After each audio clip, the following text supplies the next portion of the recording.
Hi everyone, Keeling here. It's Sunday the 30th of December, well, we're very close to the end of 2012, and we thought it'd just be fun to have a look around and see how much rainfall there has been across the country and also in parts of Europe during 2012. So what we've done is put together a page on the website which you can get to by clicking on your 2012 rainfall observations at the top here, and you can have a look at other people's observations and also enter your own if you make them. It's really interesting to go down and have a look at these pages and just see the amount of rainfall that we've had. I mean, we're going from high to low. So you see here, Oakhampton in Devon, 1,910 millimetres. That's a whopping 2 metres of rain almost during 2012, and that compares right down the bottom here to Wellingborough in Northampton, which has seen 707 millimetres, just 100 millimetres above the average for the time of year. And you can see there, as I scroll up and down,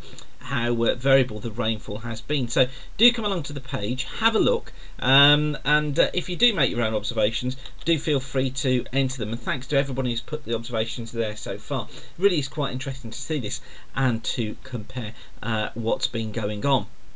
Now, there is good news in the forecast as well, which I'll give you in just a moment, but also added these pages to the website as well. Click on warnings at the top of the page here and you get all the severe weather warnings for the UK listed down the page. And then if you click on floods, you'll get the UK National Flood Warnings from the Environment Agency, those updated every 15 minutes for the various different regions across the country. So hopefully they will be useful for you. Now, as I said, some good news on the way, and it is that conditions do look as if they are going to become drier. Now, of course, we've got some wet and windy weather to get out of the way first of all, but the good news is that this dry weather looks as if it is going to be coming in. This is the GFS forecast for London, and the dates are here across the bottom of the screen. This is rainfall. These green bars here are rainfall. Now, here's the rainfall that comes through during New Year's Eve, but then look what happens. There's virtually nothing there at all. So it looks as if this dry weather is going to be with us, but notice on the temperature chart here we see this mild air come in, but then look, it does go a little bit cooler here around the 2nd and 3rd of the month before temperatures tending just to pick up a little bit again towards the end of this week. But the good news is it looks as if we are going to get this dry weather.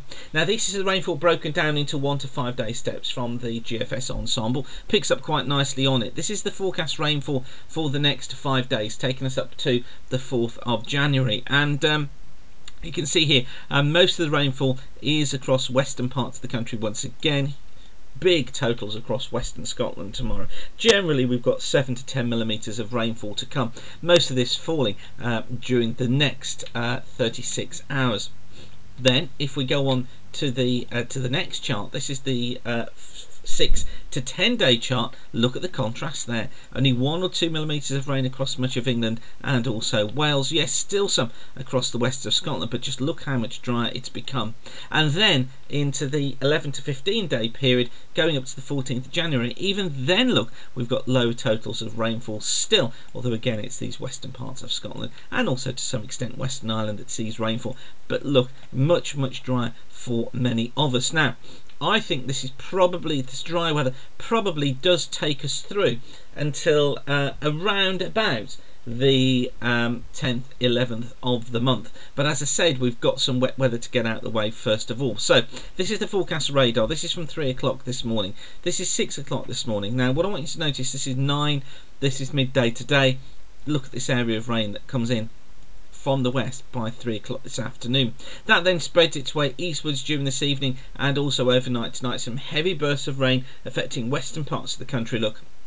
And then that feature slips its way southeastwards during the course of New Year's Eve morning, but it slows down as the rain crosses southern England New Year's Eve afternoon, and I think it could become very wet in the southeast during tomorrow afternoon. But following in behind, brighter weather, sunny spells and also some showers.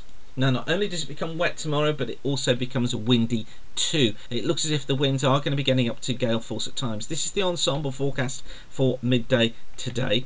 Let's just go through the time span here, and time of validity of the chart shown here.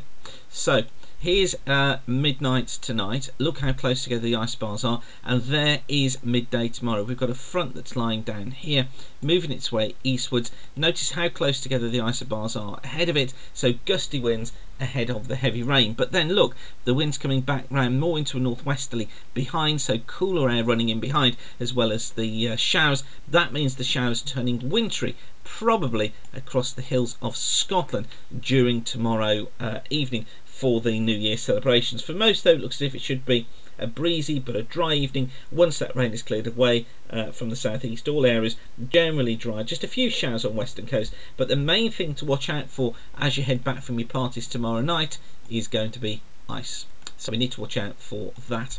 Then into 1st of January, well, we get a cold start to the day on Tuesday. Northwesterly winds coming in, some showers affecting the north and also the east, but generally dry for most of us.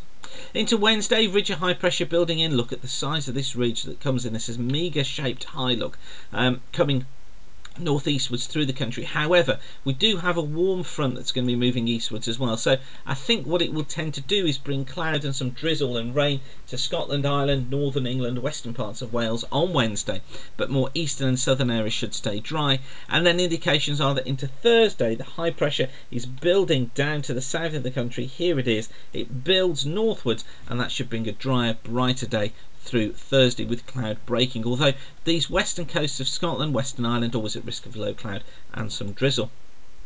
Then into Friday, high pressure stays with us, look, and looks as if it should be a dry day again with sunny spells through Friday. I think an increasing risk of some fog patches across central and eastern England.